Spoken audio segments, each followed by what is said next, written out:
कानपुर भाजपा नेता की गिरफ्तारी के विरोध में बीजेपी कार्यकर्ता व भीड़ कर रही थाना का घेराव, नारेबाजी जारी। थाना परिसर में एक युवक के साथ मारपीट व पुलिस से अभद्रता करने के आरोप में प्रखर श्रीवास्तव को पुलिस ने किया गिरफ्तार। थाना चकेरी पुलिस ने प्रखर श्रीवास्तव भाजपा युवा मोर्चा के जिला उपाध्यक्ष को किया गया गिरफ्तार। जिला उपाध्यक्ष की गिरफ्तारी होने से सैकड़ों महिलाएं समेत भाजपा कार्यकर्ताओं ने थाना चकेरी का किया घेराव। थाने में बैठकर बजाते रहे ढोलक मजीरा, गाते रहे हनुमान चालीसा का पाठ। कई घंटे से चल रहा था थाना परिसर में बवाल। कई थानों का फोर्स भारी पुलिस बल के साथ मौजूद।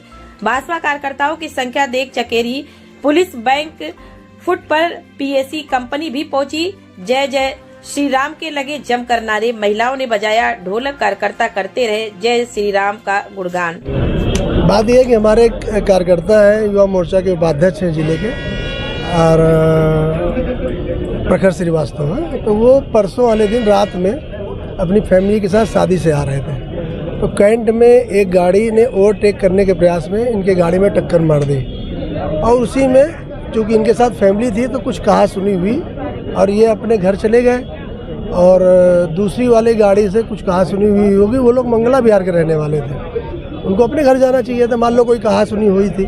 तो उसके बाद जब प्रखर श्रीवास्तव अपने घर पे आ गए, अपने घर के चौराहे पर एक पान की दुकान पे जो भी खड़े होके वहाँ पर पानी वानी पी रहे थे, तो दूसरी जो पार्टी है वो लोग वहाँ से आए और सीधा आके उनके ऊपर आक्रमण कर दिया, हमला कर दिया, सरियों से हमला कर दिया, मारपीट करी। तो वहाँ की जो आम जनता थी उन्होंने किसी तरह उनको बचाया, और उसके बाद हमारे जो कार्यकर्ता हैं वो थाने आए।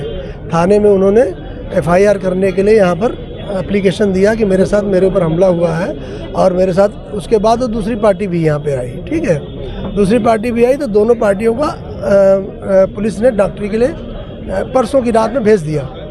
फिर उसके बाद दूसरे दिन जब उनका नशा उतरा दूसरी पार्टी का, तो उन्होंने कहा कि भाई हम लोग आपस के ही हैं, अब कोई ऐसा लड़ाई झगड़ा नहीं हुआ, हम लोग कंप्रोमाइज़ कर लेते हैं। तो कल शाम को 5 बजे इस थाने में बैठकर दोनों पार्टियों ने कंप्रोमाइज़ कर लिया, लड़ाई झगड़े का कंप्रोमाइज़ कर लिया। लेकिन आज हम लोगों को ज्ञात हुआ कि हमारे कार्यकर्ता प्रखर श्रीवास्तव के ऊपर पुलिस ने 307 में FIR दर्ज कर ली है, जो कि सरासर गलत है। हमने प्रशासन के सामने अपनी बात को रखा है। हमने कहा है कि जब थाने में कोई अगर झगड़ा होता है उसका समझौता दोनों पक्ष कर लेते हैं। उसके बाद पुलिस ने पार्टी बनकर जिस तरह से 307 का मुकदमा किया है, ये सरासर गलत है, इसको तत्काल हटाया जाए। देखिए, 13 तारीख को 2 लोग, एक प्रखर श्रीवास्तव और उनके साथी और राहुल यादव और उनके साथी 2 अलग गाड़ियों में कैंट क्षेत्र में जा रहे थे, जिनके बीच में आपस में रोड रेज का मामला हुआ। उसके बाद प्रखर श्रीवास्तव के घर के पास में, केडिया चौराहे के पास में, इनकी और दूसरे पार्टी राहुल यादव के बीच में मारपीट, लड़ाई झगड़ा हुआ।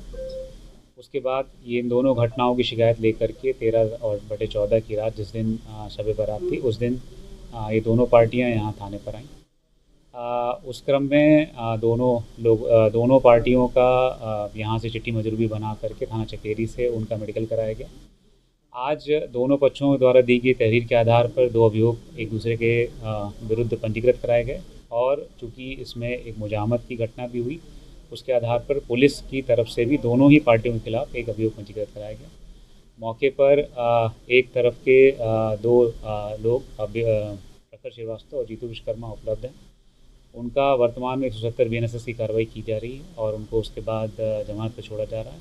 बाकी तीनों अभियोग की जो कार्रवाई है विवेचना पूरी करके आगे कार्रवाई की जाएगी। पुलिस की तरफ से जो मुकदमा दर्ज कराया गया उसमें वादी कौन बने? उसमें पुलिसकर्मी एक वादी बने हैं। जब समझौता हो गया था दोनों पक्षों में, फिर क्या ऐसा कुछ फुटेज मिले हैं थाने में, जो थाने में उससे मारपीट की बात सामने आई है? देखिए, 14 तारीख को ये कहा जा रहा है कि दोनों पक्षों के द्वारा समझौता किया गया, लेकिन आज 15 तारीख को दोनों पक्षों ने तहरीर जो दी है उस आधार पर ही एक अभियोग पंजीकृत किया। सर, किसी सिपाही के द्वारा रोका गया मारपीट के लिए, तो उसको वर्दी पुरानी धमकी भी दी गई है आरोपियों के द्वारा। इसके बारे में जानकारी नहीं है, लेकिन आपके माध्यम से जानकारी हुई, इसकी जांच करवाते हैं।